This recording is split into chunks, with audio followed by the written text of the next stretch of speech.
morning and welcome to our community forum today. Please move forward so we'll have plenty of room for people who come in late. My name is Jim Boyle and I'm the coordinator for today's community forum, which is entitled Reflections on the Cleveland Orchestra. We have a mission in this church to search and to serve, and these forums are part of that mission, and they try to uncover truth and important ideas that are essential to living a flourishing life in our city. And we're delighted to have this forum today. What could be more important to the life in Cleveland than the Cleveland Orchestra and the tradition of musical events in Cleveland? Certainly not the Cleveland Browns. We're pleased to have as our speaker today Gary Hansen, the recently retired director of the Cleveland Orchestra and now the interim director of the Cleveland Institute of Music. Under his direction, the orchestra has reached new listeners by incorporating opera, ballet, movies, and neighborhood concerts into its programming.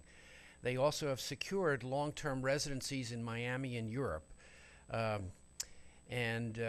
Gary has recently been selected to receive the very prestigious Governor's Award for the Arts in Ohio for his leadership of the Cleveland Orchestra over the last almost 3 decades. So we're pleased to have Gary Hansen.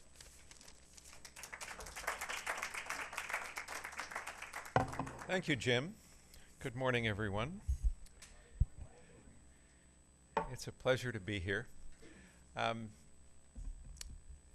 Every time I speak to a group of people, my mind goes back to a moment almost 28 years ago when I was a fresh-faced, newly minted PR director of the Cleveland Orchestra, and I was invited to speak to what was then called the Men's Club of the Cleveland Playhouse, which, remember when the Cleveland Playhouse had a restaurant where they served lunch? Yeah, we all remember that.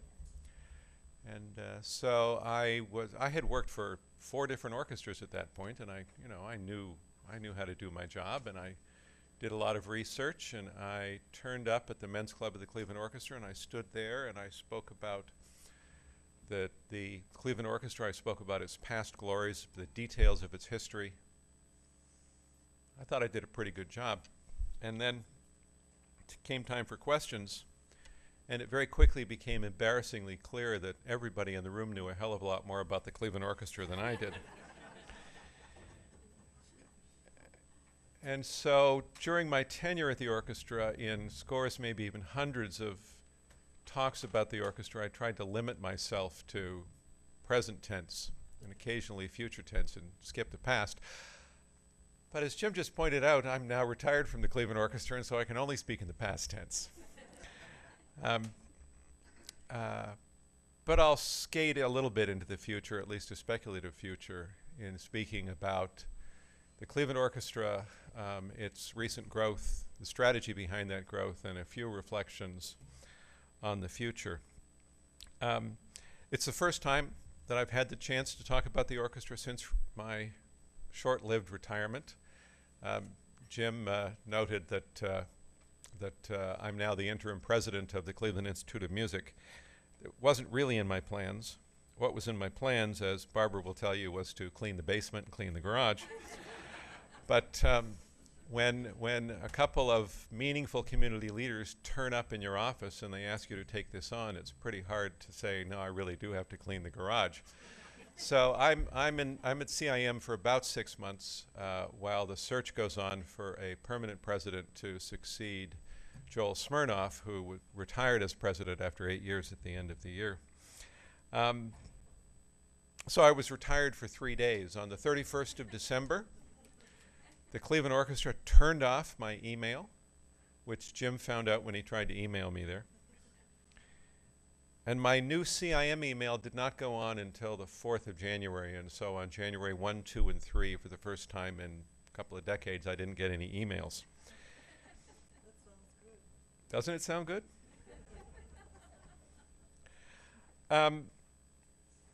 Let me tell you a little bit about my background.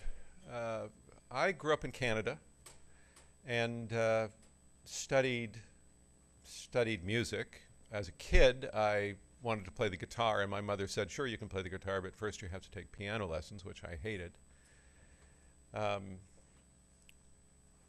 I'm taking piano lessons again since I'm going to work every day in a building full of piano teachers. I ended up in the orchestra business, and I worked for 3 different orchestras in Canada, respectively in London, Hamilton, and Ottawa, and then Barbara and I moved to Atlanta, the sunny South, and I worked for the Atlanta Symphony in the mid-1980s. And then one day I got a call from the Cleveland Orchestra, went home, saw Barbara in the kitchen, and I said, you'll never guess what happened. I got a call from the Cleveland Orchestra, and she turned around.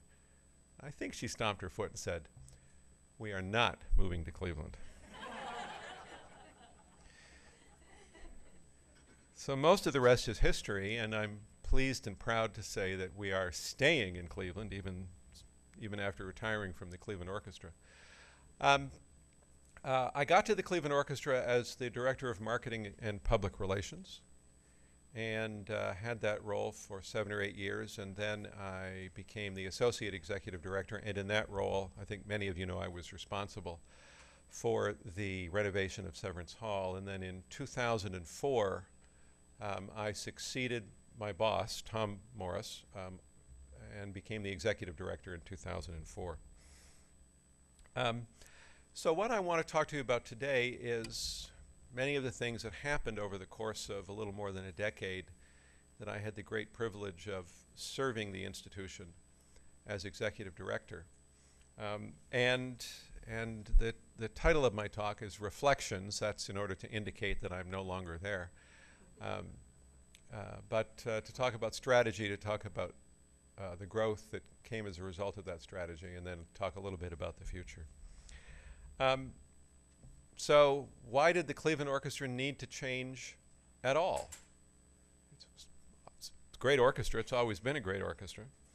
So what drove the change? Why was it needed? It doesn't take much explaining to reflect on the degree to which we are now in a different world, in our connected society. Entertainment options have multiplied. Options for how to spend your time have multiplied.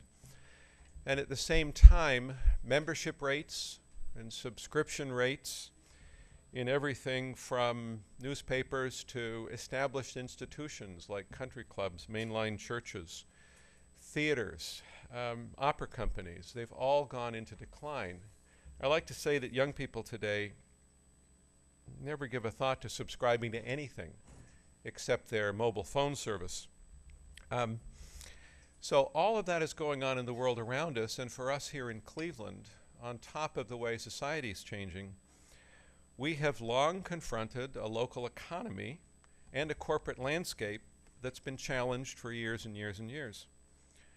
And so in the 2000s, beginning in 2001 with when the dot-com bubble burst, and then through the 2000s, the Cleveland Orchestra found itself pretty much at a critical crossroads where the changing society and the challenged community demanded that the Cleveland Orchestra change. At the time, and still today, for the Cleveland Orchestra to survive and to thrive, for the Cleveland Orchestra to maintain its quality, to maintain its scope and its scale, depends on the ability of the institution to adapt to a changing world. Now, the good news is that the Cleveland Orchestra is one of the few orchestras in the country with a willingness and a proven ability to change. And what happened over the past decade was a fairly rigorous confronting of these challenges, executing on a strategy, and Jim almost gave my whole speech in his introduction, to make the Cleveland Orchestra more relevant to the community, to diversify the revenue sources, broaden the audience, and expand the footprint geographically. And one of the few things printed in the newspaper that I keep on repeating. Toronto Star 5 years ago said of the Cleveland Orchestra, "Cleveland is giving fellow orchestras lessons in staying alive." I could take some time and reflect on all of the orchestras that have struggled. We all know the Philadelphia Orchestra declared bankruptcy, the Minnesota Orchestra. It was Chapter 11, so they're back in business. Minnesota Orchestra was on strike or locked out for 10 months a couple of years ago. But I won't go there. What I'd like to do is outline what we did. But before doing that, let me tell you why it's so important that the Cleveland Orchestra survives and thrives. Cleveland Orchestra is the largest arts organization in the state of Ohio. Founded in 1918, coming up on its centennial. Severance Hall opened in 1931. And George Sell brought the orchestra to worldwide prominence in the 1960s. Cleveland Orchestra serves 500,000 people a year, but that number by itself isn't quite so meaningful until you realize that Cleveland Orchestra has the highest market penetration for ticket sales and the highest per capita philanthropy of any orchestra in the country, and has for some time. We here in Cleveland have probably the greatest and the most dedicated musicians of any in this country. We are one of only 2 orchestras in the world to own and operate 2 great concert venues, Severance Hall and Blossom. The other one is the Boston Symphony, which owns and operates Symphony Hall in Boston and Tanglewood. But most importantly, the Cleveland Orchestra is recognized around the world for unassailable artistic excellence. Now, at this point, when I talk about the Cleveland Orchestra, I like to explain how I know that the Cleveland Orchestra is the greatest orchestra in the world. Because it's subjective, right? And we actually have to pay attention to music critics from time to time to assess how orchestras are doing. But here's a better way to do it. If you ask anybody in Cleveland what's the greatest orchestra in the world, what do we all say? We say it's Cleveland. Well, unfortunately, if you go to New York and you ask the same question, they'll say New York. If you go to Chicago, they'll say Chicago. Even in Vienna, they'll say Vienna. And in London, they'll say the London Symphony. But in any of those cities, in New York, Chicago, Vienna, London, you say, okay, what's the second best orchestra in the world? They all say Cleveland. So as soon as you control for local bias, Cleveland is clearly the greatest orchestra in the world. I think we all know that the Cleveland Orchestra is this community's most visible and most active international ambassador. There isn't really another institution that takes the name of Cleveland to the capitals of the world. Certainly the Browns take the name of Cleveland to the capitals of America, for better or for worse.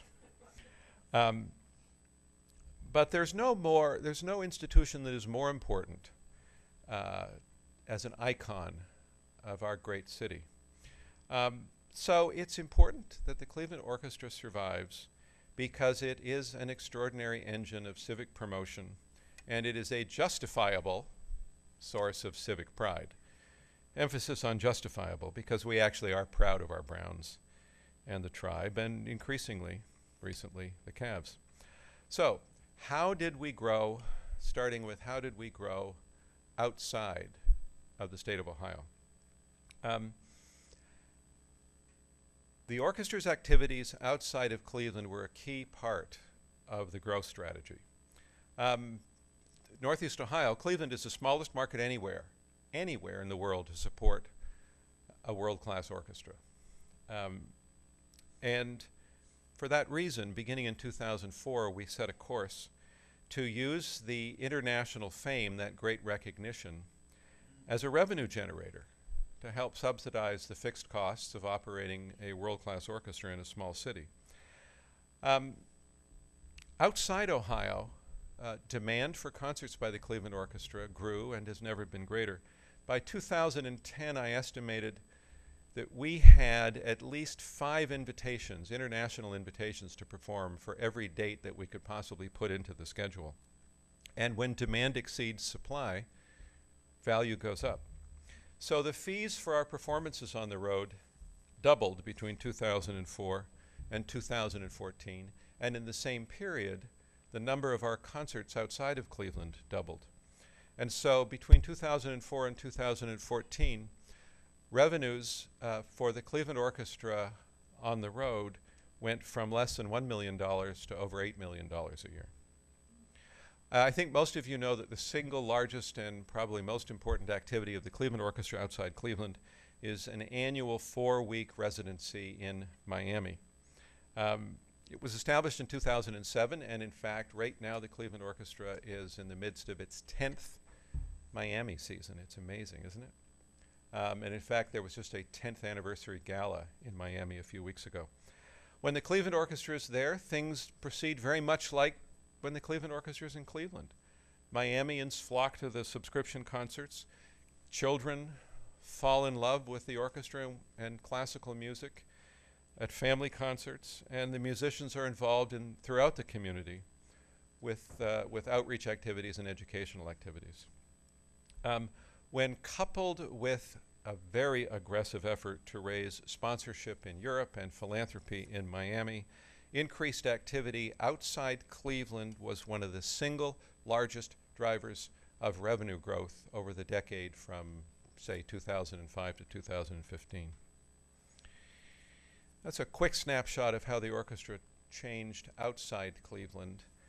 So now let me move on to how the orchestra changed here at home. To thrive in this community today and on into the future, the orchestra had to become and remain innovative and changing what it does to appeal to the entire community. At the same time, we had to demonstrate, we had to live consistent and ongoing fiscal prudence. Cleveland Orchestra operates, we not only have larger market penetration here in Cleveland for the orchestra, but the Cleveland Orchestra operates on a smaller budget than any other major orchestra in the country. And fiscal discipline is a deeply ingrained cultural value. The goal here at home was to become sustainable by greatly diversifying the programming, and in doing so make the orchestra much more relevant to a broader audience. So a few examples, some of which Jim cited in his introduction, though a few of you weren't here to hear Jim's introduction, so I'll repeat them. The Cleveland Orchestra is keeping world-class opera alive in Cleveland. Many of you have probably been to some of the opera productions at Severance Hall, the Mozart da Ponte cycle, the incredible production of Janacek's Cunning Little Vixen 2 years ago. And coming up this year, don't miss it, in April, a double bill of Bartók's Bluebeard's Castle with Miraculous Mandarin. And the Miraculous Mandarin leads me to my next point, and that is that the Cleveland Orchestra in the last 6 or 7 years has become the presenter of classical ballet in Cleveland with the partnership with the Joffrey Ballet at Severance Hall and at Blossom. And this double bill coming up in April is the opera, Bluebeard's Castle, and then the ballet, Miraculous Mandarin, at Severance Hall with members of the Joffrey Ballet. Ballet and opera is one way that the Cleveland Orchestra has diversified its activities. Another way that the orchestra has diversified its activities is through partnerships. As we went through the latter half of what the New York Times calls the aughts and into the teens in this millennium, we learned that the road to relevance is best traveled with others, with other partner institutions. And so alongside the longstanding partners of the Cleveland Municipal School District and the Cleveland Institute of Music, there's a growing group of partner institutions that the orchestra works with: Tri-C, Cleveland Playhouse, the University, Oberlin College, the Cleveland Clinic, the museum. I remember, I think in 2006, the first time the Cleveland Orchestra ever went across the road to play a concert at the museum. That's going to be repeated this June. In celebration of the museum's centennial, the orchestra will play a concert on Wade Oval, looking out over the lagoon, on the weekend of the museum's centennial celebration. 3 years ago, the orchestra launched its neighborhood residency program with a solid week of activities in the Gordon Square Arts District. The program was repeated the following year in Lakewood, and this past year, the orchestra did its third annual neighborhood residency with a huge array of activities over a 3-month period in Slavic Village.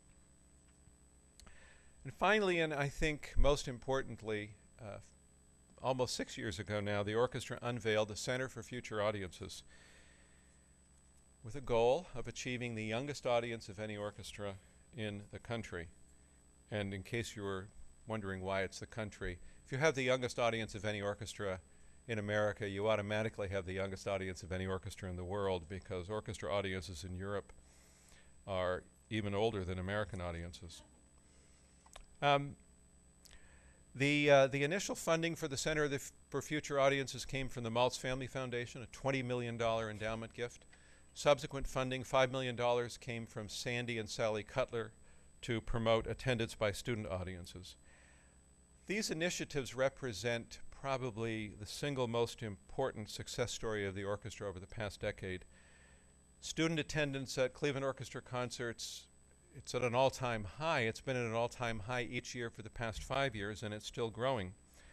And people ask me, how did you do it? And I say, I have absolutely no idea, because it's all been done through social media. You don't see advertisements in the Plain Dealer or on WVIZ for student discounts. Probably nobody here sees the promotions for the student program, but last year 45,000 people under the age of 25 attended Cleveland Orchestra concerts. It's all done through social media. Here's what Cranes said. Microphone's in the wrong spot. Not working. No problem. Here's what Cranes said. Want me to try it again? The orchestra and its friends have been sowing seeds for this harvest for a few years now. For a few years now. In large part by promoting a youth movement. In an adapt or die world, Cleveland Orchestra is adapting, and in the process it's proving a 95-year-old can be pretty hip. Long may it live. And the Plain Dealer editorial board said, oops. Well, 9, 2, hang on. Just have to find page 10. And the Plain Dealer editorial board, there's page 10, said,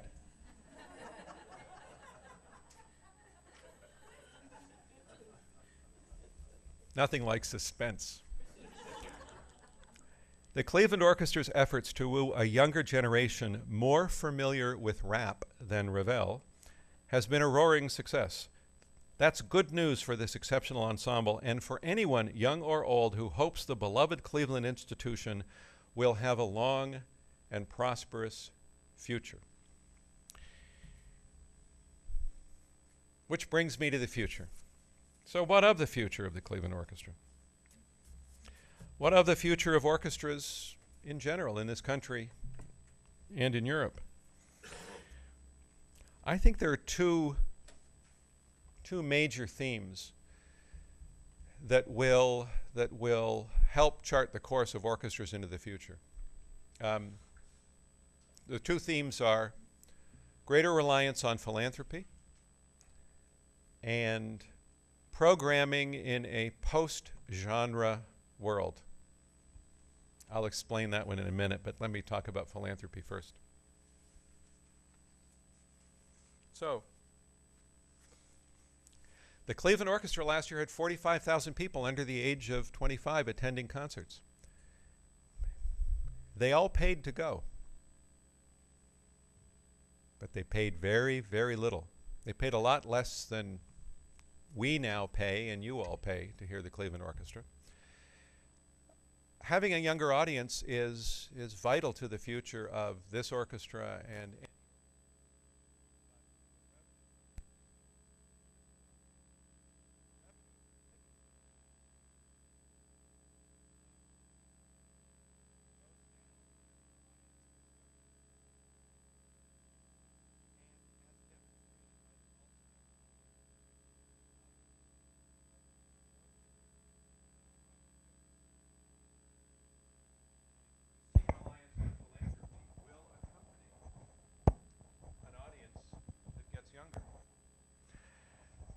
I'll resist. Is this working? So I could sing if I wanted.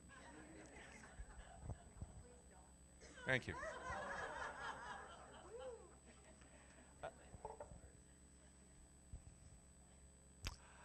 I spoke about the orchestra's neighborhood residencies and its greater community engagement. Well, no surprise, doing 20 or 30 activities in Slavic Village doesn't bring a lot of revenue. But it's an extraordinary way to make the orchestra relevant, and it's an extraordinary way to help bring our community together. So once again, a greater reliance on philanthropy accompanies a greater relevance. And finally, even in Europe, for an orchestra to survive and to thrive, for an orchestra like Cleveland to tour, a greater reliance on philanthropy is important. In Europe, why? Well, those of you who are planning a trip to Europe or have been in Europe recently are all smiles because the euro is now cheap. Great for us who are tourists, but terrible for a touring orchestra that gets paid in euros. At the same time, government subsidies for concert halls in Europe have been going down, and so they are less able to afford to present high-quality touring orchestras. And finally, and equally importantly, we enjoyed a wonderful decade of touring in Europe with the euro, with the rising euro, and with open borders, because you could move around Western Europe without delay. As the borders become more difficult to cross in Europe, the cost of touring, the efficiency of touring gets a little worse. So an increasing reliance on philanthropy will be part of the future of the Cleveland Orchestra and every orchestra. Now, but there is increasing philanthropy, and very happily, with a nod to Amy Budish, who's here, in Cuyahoga County, there is incredible public funding for the Cleveland Orchestra and for other forms of arts and culture. And I'm proud to say that, and I'm sure that you all went out and voted the right way on issue 8 in November. Issue 8 passed with 75%. No issue, I don't know this for a fact, I've only heard it, no issue anywhere has ever passed with 75%. It's an incredible endorsement for the value of arts and culture in our community. So what else does the future hold? I said it's a post-genre music world. What does that mean? How many people are going to watch the Super Bowl today? Well, a few people, okay.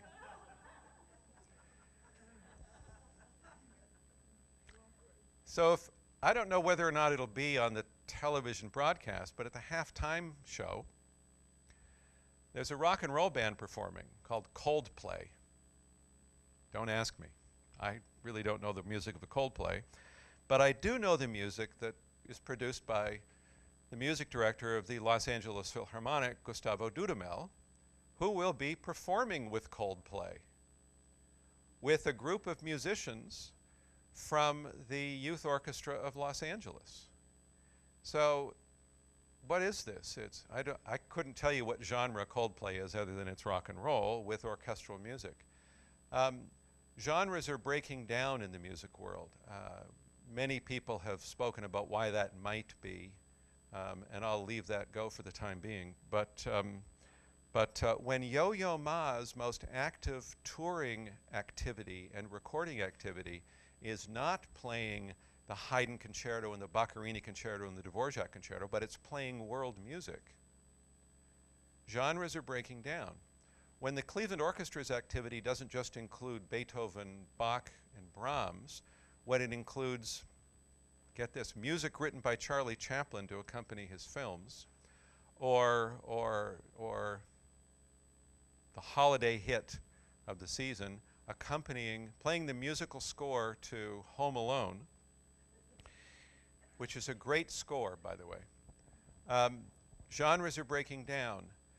When young musicians at institutions like the Cleveland Institute of Music think as long and hard about an independent future, forming their own ensembles and playing contemporary music in neighborhood venues as much as they do about auditioning for symphony orchestras, genres are breaking down.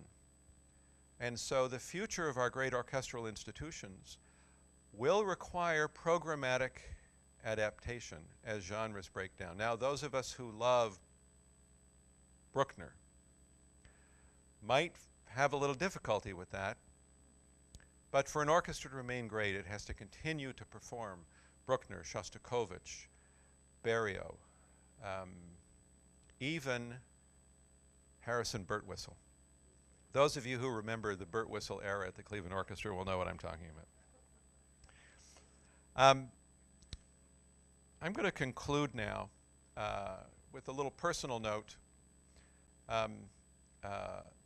and then I want questions. I would like to have great questions, and I hope this won't turn into a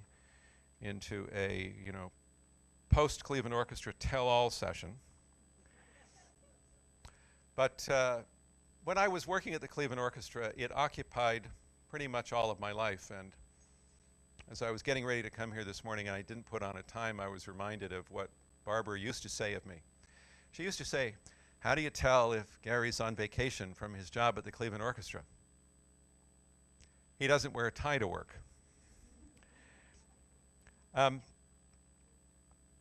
Through all of those years, 28 years at the Cleveland Orchestra, taking up virtually all of my time, I was thrilled to be there. And every moment I was there, I was humbled by the extraordinary support of this community for the Cleveland Orchestra and the extraordinary love that people in this community have for this great institution.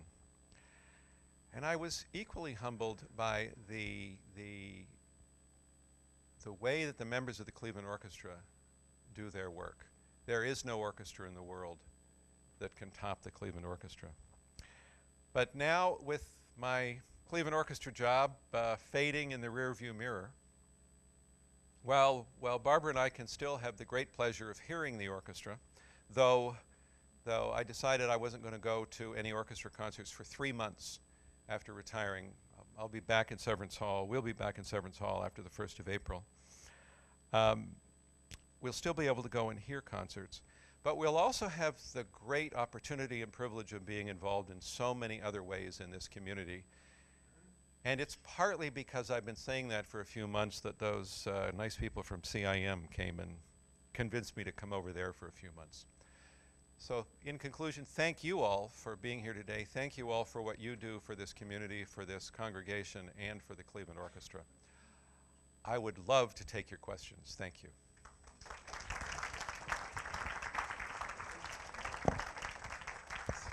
So we have a clipboard that is going to be passed around, and if we don't already have your email and you would like to be on our list to receive information about future forums, please sign up. We have a few rules regarding the questions. It's an out-of-town bid. Sorry, I'm on call this weekend. I should have turned that in. We have a few rules for questions. One is that there are people who will be going down on either side with microphones, and please raise your hand and they will figure out who's next in order for questions. And secondly, please keep your questions short. And thirdly,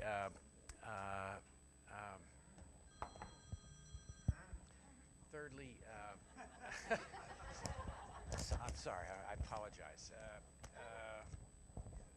That's it. So. Yes.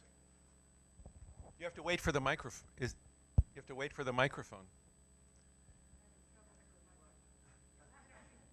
I'll bring you the microphone. I've been around during the glory days of music in the public schools. Them days is long past. How, with the state of public education in not only our city, but our state and the whole United States, are we going to get more kids interested in music that very narrow period of time when you may be able to capture a kid to study music, to learn music. How can we do it? So since January 4, I found myself in the business of music education, not elementary school music education. And I've learned a lot, and there's no answer to your question, unfortunately. We could bury this church in studies of the value of music and arts education to the development of a human being. It isn't just about learning music. It's about being good citizens. It's about developing intellectual capacity. I don't think that there is a solution that's available to us that's been identified and we just need to implement it. I think that we have a big problem that goes beyond music in the schools, and without getting into a political discussion or discussion about the direction of American society, all I can say is that there are dozens of institutions in this community who are working very hard on this problem and other problems, and they're all making progress. But the scale of the overall problem is so enormous that it's very difficult for any individual institution to make much of a dent. That being said, it's probable that the path to a better future in this community and in other communities is single-minded goals embraced by multiple institutions working in partnership.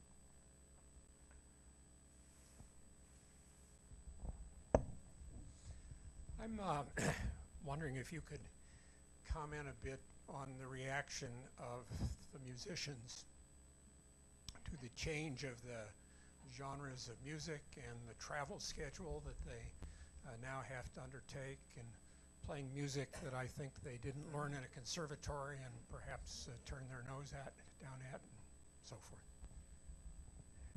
It's a great question. That was John Gibbon. John Gibbon's a cello player. I used to be a bass player. Gary Hansen is a bass player. Yes, and the last time I ever performed in public on the double bass was in this room in a duet with John Gibbon. And I was so terrible. And it's so hard to play the bass that I haven't played it since. The members of the Cleveland Orchestra have a love-hate relationship with the diversification of programming and the significant increase in activities outside of Severance Hall and outside of Cleveland. And you can break that love-hate relationship down in a number of ways, and I'll just do a couple of them. So when it comes to more popular programming, say at Blossom or a movie night at Severance Hall, on average, the string players don't like it, and the brass players love it.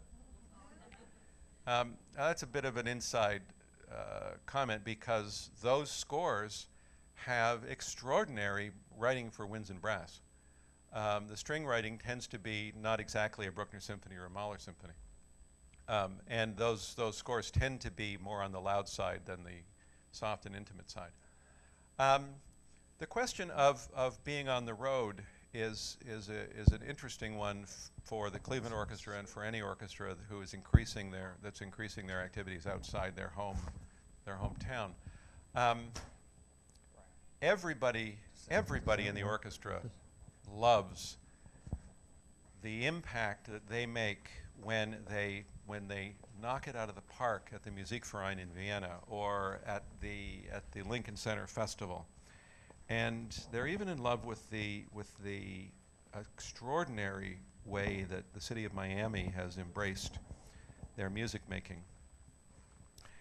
But the Cleveland Orchestra has a lot of younger members, and those younger members have families, and they have other activities in Cleveland. And you know, there are many people in this room who in their business career had or have business travel. But how many times did you ever go on a 3-week business trip? Which is basically what it is when the Cleveland Orchestra goes to Europe. So it's tough. It's very hard on them. And as touring gets more difficult, especially in Western Europe, it becomes even harder. And the orchestra makes it hard on themselves because there's no such thing as phoning it in a provincial city. They played a concert in Regensburg in October that was just off the charts, and it was in not a very good hall. And it was between playing, you know, in Vienna and playing in Munich. So it could have been sort of a sleepy event, but they turned it on and blew the roof off. So it's a love-hate relationship, but they all understand that the future of the institution does depend on changing over time. Oh boy, oh boy, oh boy. We're gonna go from front to back. Front to back. Can we do this? Oh, there's one at the very front. Okay. I get continuous mailings from the Cleveland Orchestra. Yep. And this one is a reprint of an article by Zachary Lewis about the fact that last year there was a surplus. But I'm going to let you read it. The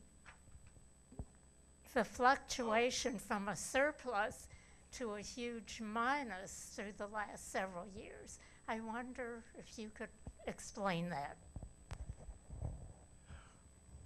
Thank you for giving this to me. I don't remember seeing it. Some of you may remember that I had a little disagreement with the previous music critic at the Plain Dealer. It gives the end-of-year results for the Cleveland Orchestra from 2009 to 2015. 2009, there was a $2 million deficit. There were deficits in 2 years after that. And then beginning in 3 years after that to 2012, and then in 13, 14, and 15, there was either break-even or surpluses. The reason that we were able to balance the budget at the Cleveland Orchestra over the past 3 years is because of increasing philanthropy. It's because of the generosity of this community. Simple answer. I meant because the year before there was a deficit of 183,000. The year before that, 2.7. Then it was even, and then a 900,000 surplus. Right. I meant the fluctuations were so huge. Well, on a $50 million budget, a fluctuation of $900,000 is not very much. It's 2%. So it's not a giant. It doesn't take an awful lot of movement for $1 million to go one way or the other. I'll step back here. But it's really the philanthropy. It's all based on the philanthropy. Amy has a question before we get to Kathleen. Okay, great. Thanks. There's a microphone right behind you. So it frees me up to ask another question. First, as a diehard New Yorker, I have to say I will unequivocally say that the Cleveland Orchestra is the most outstanding orchestra in the world. And now, when I first arrived, I kept hearing about the Zell sound. As you have evolved and your paths have changed, is the hold of George Zell on the orchestra's sound still a major shaping force, or has it moved on to a different shape? And if so, how would you describe the Cleveland Orchestra's sound? So what George Zell created in the sound of the Cleveland Orchestra between 1946, is this on? Between 1946 and his death in 1970 was an extraordinary helping of precision and a very refined set of balances between the sections, between the ensemble and solo players and so on. That is still very present in the sound of the Cleveland Orchestra. To that set of ingredients has been added, and I can go on at great length. In fact, we could just keep going until 11:30 and skip the service. To that set of ingredients, much has been added. And most interestingly to me, and most recently under the direction of Franz Welser-Most, what has been added has been an incredible color palette. The ability of the orchestra to evoke different sound colors. George Sell's color palette was relatively narrow. Those of you who can imagine in your mind's ear the sound of Pierre Boulez in front of the Cleveland Orchestra, Franz has created a color palette that is extraordinary, that Zell did not value and therefore did not create. There are many other things about the sound of the Cleveland Orchestra that have been impacted by its music directors, 3 since George Sell. The foundation is still there, the precision is still there, but there's a brilliance that Lauren Mazel added, there's a weightiness that Christoph von Dohnanyi brought to the sound of the Cleveland Orchestra, and there's color and rhythmic flexibility that Franz has brought. Kathleen. My question is sort of the opposite end of what John asked you. I wondered if you're having any interesting feedback from old subscribers to some of the new things. I mean, we've gone to Friday night, you know, and Jethro Tull is there, and there's a big party afterwards. But the first time I went to movie night, and people were buying these big popcorns, and I said, you know, you're going to have to eat that before you go in. And they said, no, we're not. And they weren't. They didn't have to. So it was a surprise to me as an old person. So I'm going to take one little piece of this, give you a quick anecdote, and move on to the next question. Why aren't we allowed to bring drinks and things into the hall? It's actually not because the wonderful hall maintenance staff don't want to clean it up. It's because drinks and popcorn and stuff make noise. And the Cleveland Orchestra is renowned for its ability to play softly. And, you know, ice in a glass is pretty loud when it's in Severance Hall. Well, as I said a minute ago, the movie scores are kind of loud. And so it's pretty hard to disturb the performance with the rustling of a popcorn bag. Next question is here. I'm interested in the process of choosing new orchestra players and what they have to go through, and then how the seats are assigned, because I notice that people stay in the same seat for a long period of time. There's a rigorous audition process for new members of the Cleveland Orchestra or any orchestra. I had the great privilege as the executive director of attending auditions. And I'm just going to give you one little anecdote. The first time I went to an audition, a Cleveland Orchestra audition, I sat there quietly because my opinion was not sought, nor was anybody interested in it. So I sat there quietly and I listened to these violin players and I said, my God, these people are all fabulous. And then the audition committee and Franz said, oh, there's nobody here we can hire. And I started to understand, and over the course of more than a decade, I really came to understand that being able to play your instrument fabulously doesn't get you into the Cleveland Orchestra. That's table stakes. You have to play with a style that matches the Cleveland Orchestra. The way you play those notes in a Mozart concerto or a Schubert symphony is what matters, not the fact that you can play the notes. So it's a rigorous audition process. Hundreds of people apply. 20 to 30 are chosen to audition. And 1 time out of 3, nobody gets hired because the style isn't there.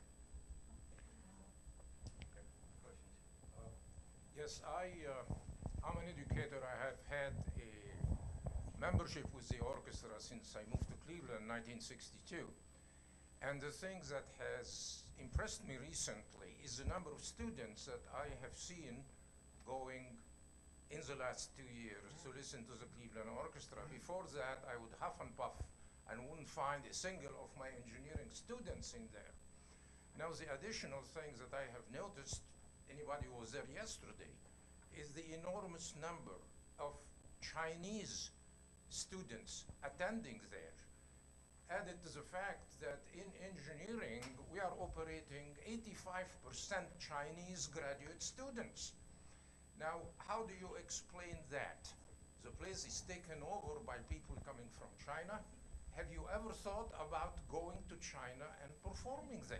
The market is great. The Cleveland Orchestra performed in China in 1998, and it may be going back in 2018. Now that's a kind of a big gap. But the business of sending an orchestra to China is wildly unprofitable.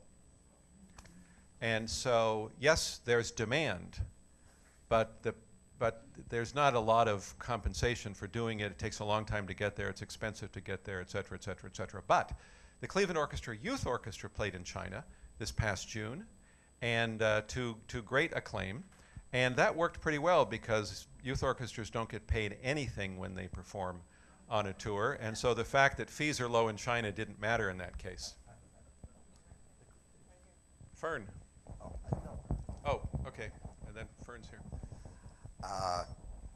We have had an unhappy history in Cleveland with renowned institutions that left the area to find better venues elsewhere. And I'm thinking of the Cleveland Browns, LeBron James, where he came back, BP headquarters, TRW, and others. Is there any, I'd hate to think of it, is there any possibility of the Cleveland Orchestra becoming the Miami Orchestra and having a few concerts in Cleveland? The chances of the Cleveland Orchestra ever leaving its home in Cleveland are zero. In fact, they're less than zero. They're negative. And I can give you a long explanation as to why that is, but we have a lot of questions, so I'll tell you right afterwards why that is, but the chances are zero. Yes, I guess I'm next. You talk about growth in philanthropy, local philanthropy, and I'm intrigued by where you see that growth coming from, given what's going on in Cleveland. I'm going to give you a short answer to what's a very long discussion.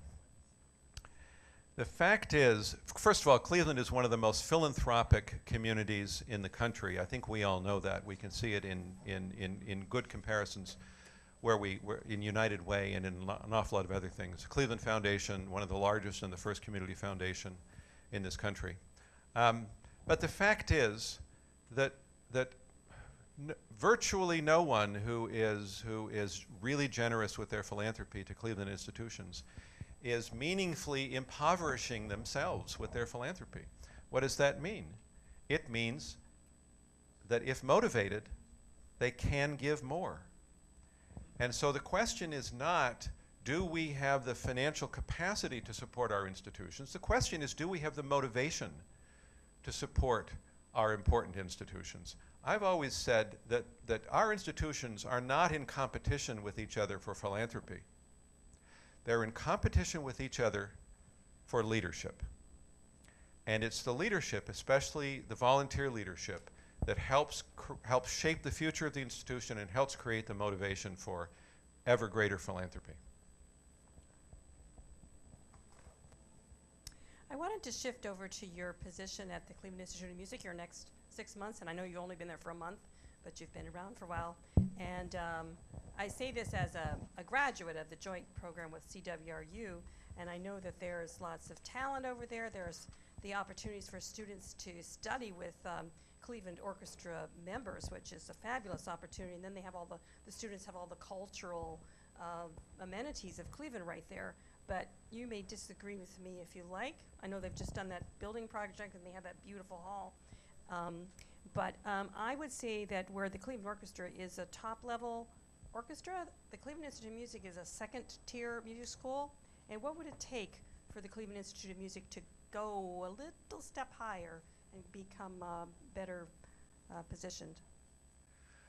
So the Cleveland Institute of Music tends to be a little bit smaller than a number of other independent conservatories and smaller than many of the affiliated conservatories, those that are affiliated with major universities like Indiana University or the University of Michigan. I think that it's fair to say that in the hierarchy the qualitative hierarchy of conservatories in this country, that there is no conservatory that tops Cleveland in the string area. That Cleveland is well known internationally as a great conservatory for string playing. In some of the other conservatories are better known in other areas. If you want to be big time in the opera business, you go to Indiana University or you go to Juilliard. Different conservatories have different strengths. It is probably not going to happen that CIM will equal and exceed the quality level of the rest of the conservatories in this country in all areas. It's not probable that the Cleveland Institute of Music is going to become the most important organ conservatory in the country. And so I think once you break it down, you find that CIM does excel in certain areas and other conservatories excel in other areas. We have time for one more. No, we go till 10:45. Oh, we do? Yeah. We have time. It's really good that the next question was Susan's, and she had the microphone so she could say that. We have plenty of time. I'm going to give longer answers. Okay. Great. Mine's really not a question, and excuse my laryngitis, but okay. I just can't talk very loud because of the laryngitis. I don't have a question as much as a comment, a kind of tale of two cities. Those two cities being Columbus and Cleveland. And I have here with me a program. One is from Columbus and one is from Cleveland. The program had to do with a performance in 1976, which I attended, which is probably at the top, if not the top, musical experience I've had at a concert. The performer was Arthur Rubinstein, for starters. At the time, in 1976, he was 89 years old, and he could not see the keyboard very well. But I was there in the audience. I had to stand in line a very long time to get tickets because everybody knew this was his last concert, and it was very special for myself, being a new resident of Cleveland, to be able to see Arthur Rubinstein in performance. My insight into this community came from the newspaper clipping, which I have here, front page from 1976, and there were articles inside. There were articles in the Sun Press also, which I cut out and kept.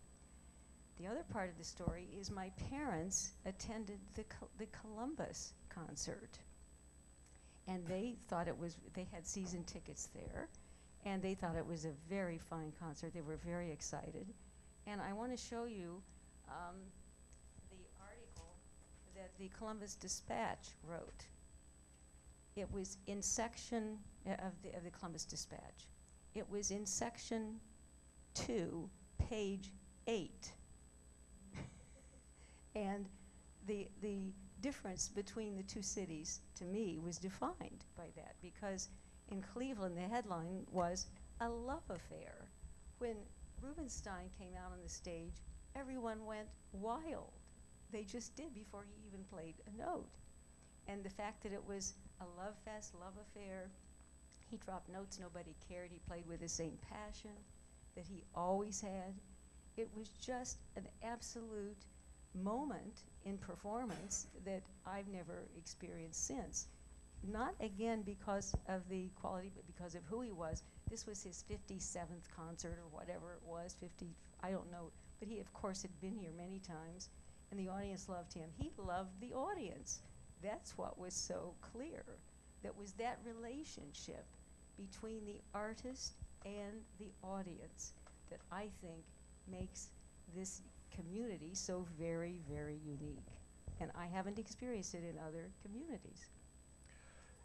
I have two quick comments. One is that your anecdote speaks to the importance of music in our lives and the incredible impact that a great performance can have on us for decades and decades and decades and decades. That was 40 years ago.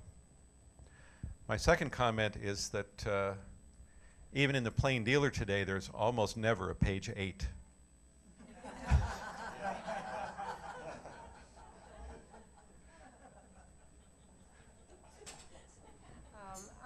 I am grateful to have grown up with the Cleveland Orchestra and school visits to the orchestra.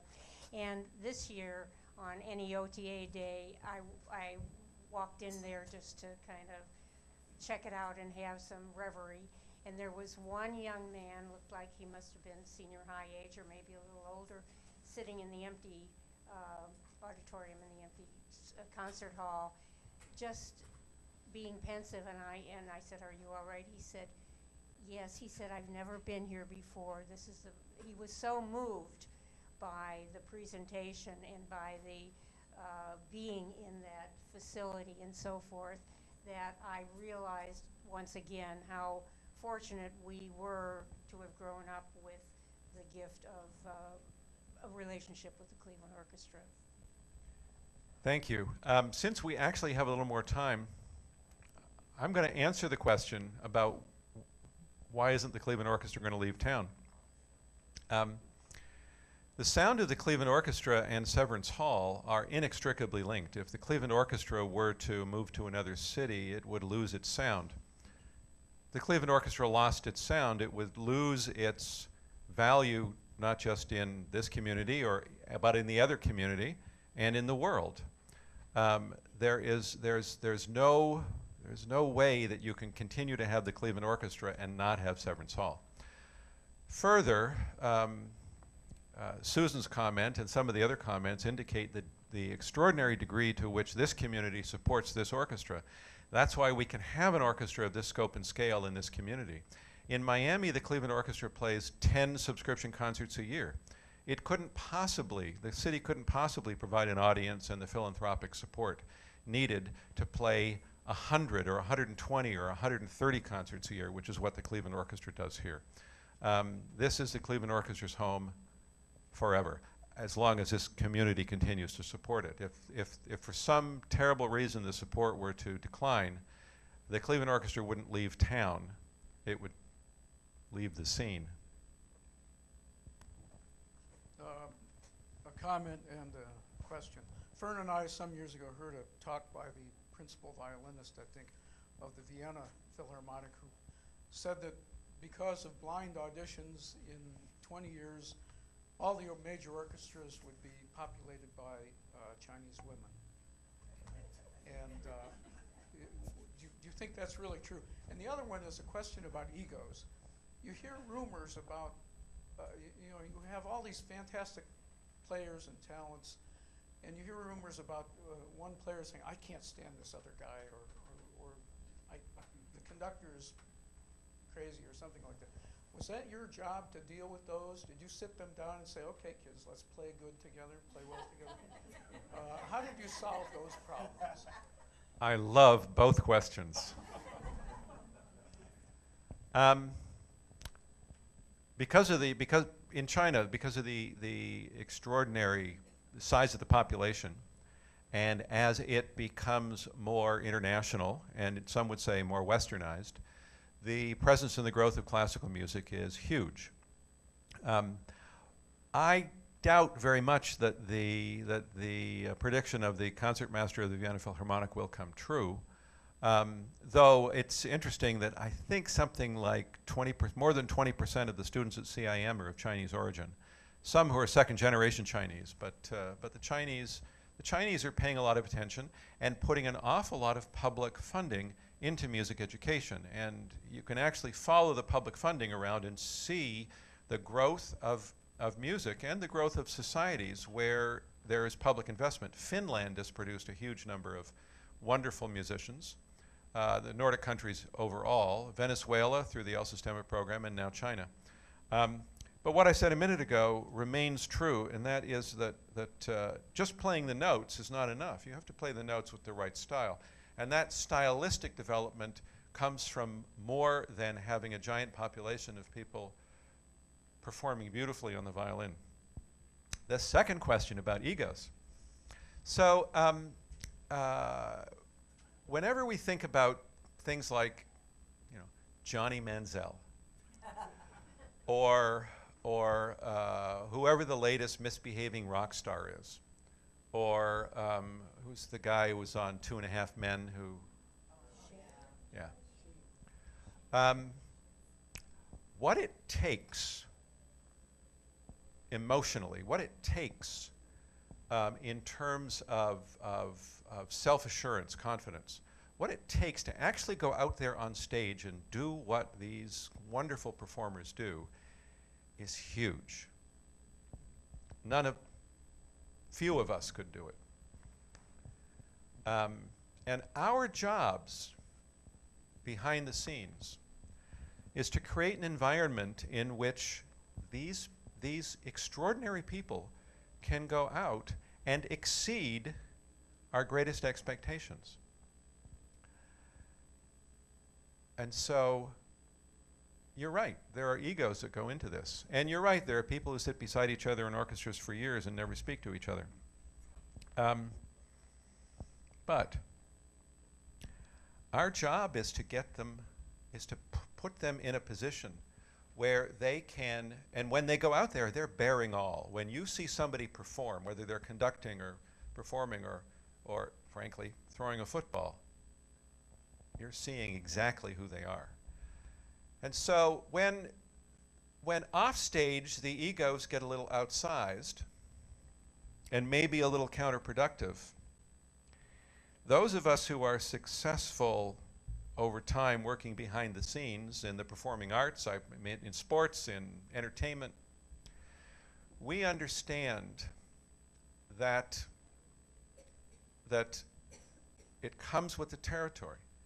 Our job is not to try and, frankly, to calm them down and have them understand that there may be other people in the room. Our job actually is to provide support. Our job is to make it even more possible for them to get out there and to do what we love them for. And so the short answer is yes, absolutely. Part of the job of the executive director of the Cleveland Orchestra or any leader of any institution where people have to perform is to make it possible for them to perform. And one of my comments, one of my more ironic comments about this is, in order to get them out on the field or on the stage or in front of the camera, we from time to time need to treat them like kings. So we shouldn't be surprised when they act like kings.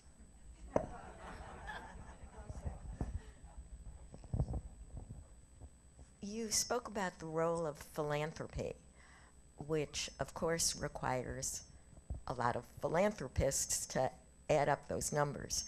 Do you see, since the population has declined in our area and philanthropists, it's kind of a narrower pool, the role of the big institutions to be stickier, to help the students at CIM stay here, to encourage the orchestra to be a PR agent for moving to Cleveland?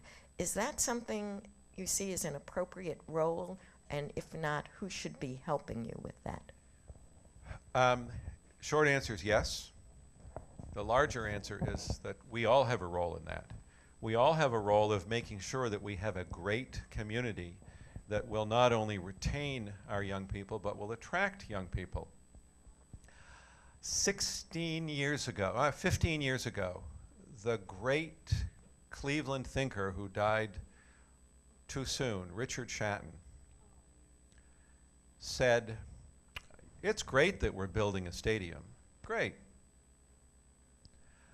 But what we should be building," this is in early 2001, Richard Shatton said, "What we should be building is bicycle paths and bars." because that's what young people want and that's what young people are going to want.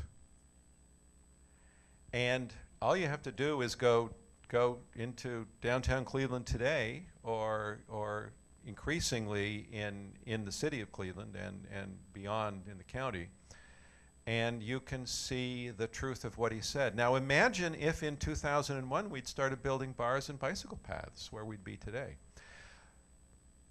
In my opinion, it's kind of typically Cleveland to say, oh my God, we missed that boat, we should have started doing it in 2001, but we can start today. And we can think about what young people are going to want and need and value in 10, 15, and 20 years, and start and get to the business of building that stuff. But it's all of our jobs to make this community a place where people want to be. Let's let Pete. Pete has a question.